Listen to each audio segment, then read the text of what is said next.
Atos capítulo 16. Chegou também a Derbe e a Listra. Havia ali um discípulo chamado Timóteo, filho de uma judia crente, mas de pai grego.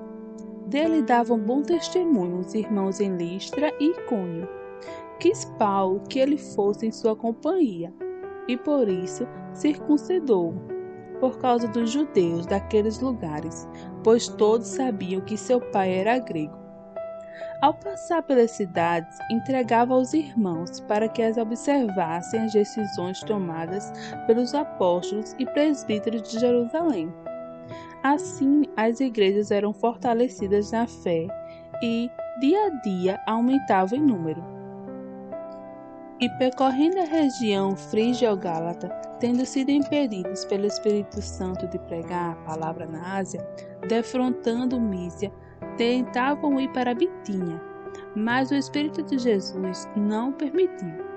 E tendo contornado Mísia, desceram a Troade. À noite, sobreveio a Paulo uma visão, na qual um varão macedônio estava em pé e lhe rogava, dizendo: passa a Macedônia e ajuda-nos. Assim que teve a visão, imediatamente procuramos partir para aquele destino, concluindo que Deus nos havia chamado para lhes anunciar o Evangelho. Tendo, pois, navegado de Troade, seguimos em direitura a Samotrácia, no dia seguinte a Neápolis, e dali a Filipos, cidade da Macedônia, primeira do distrito e colônia. Nesta cidade, permanecemos alguns dias. No sábado, saímos da cidade para junto do rio, onde nos pareceu haver um lugar de oração. E assentando-nos, falamos às mulheres que para ali tinham concorrido. Certa mulher, chamada Lídia, da cidade de Tiatira, vendedora de púrpura, temente a Deus, nos escutava. O Senhor lhe abriu o coração para atender às coisas que Paulo dizia.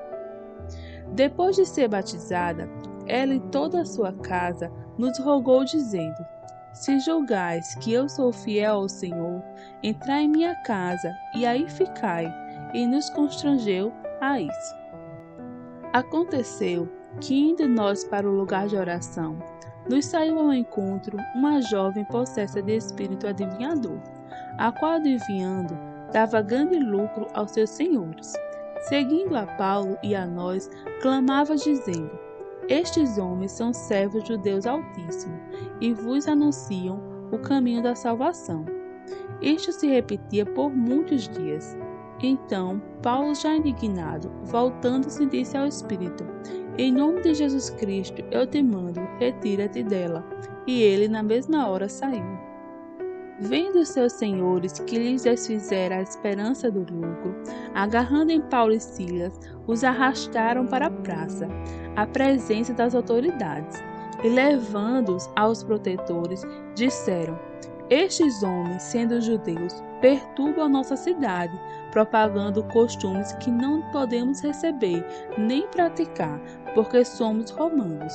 Levantou-se a multidão, unida contra eles, e os protetores, rasgando-lhe as vestes, mandaram açoitá-los com varas.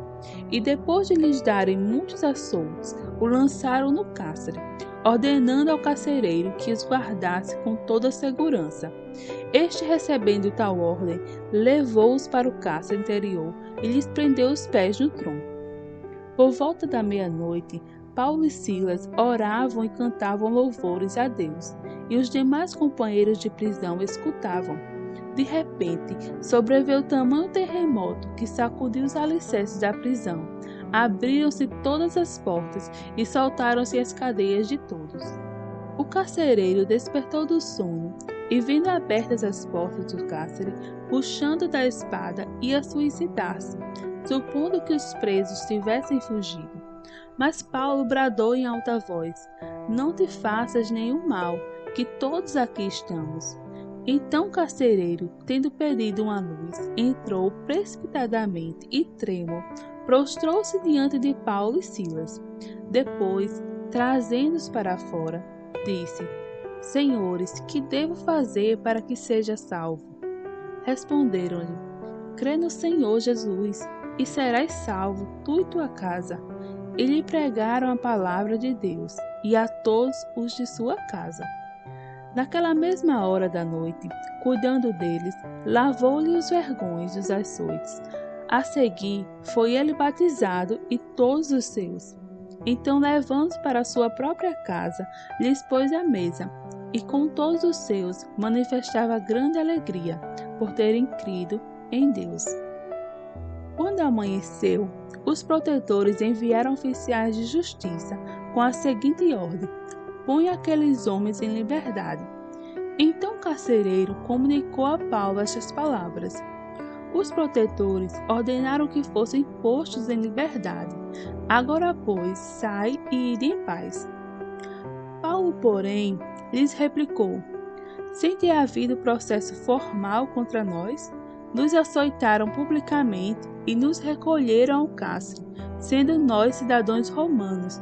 Querem agora, às ocultas, lançar-nos fora? Não será assim. Pelo contrário, venham eles e pessoalmente nos ponham em liberdade. Os oficiais de justiça comunicaram isso aos protetores, e estes ficaram possuídos de temor, quando souberam que se tratava de cidadãos romanos. Então, foram ter com ele e lhes pediram desculpas, e relaxando-lhe a prisão, rogaram que se retirassem da cidade. Tendo-se retirado do cárcere, dirigiram-se para a casa de Lídia, e vendo os irmãos, os confortaram. Então partiram.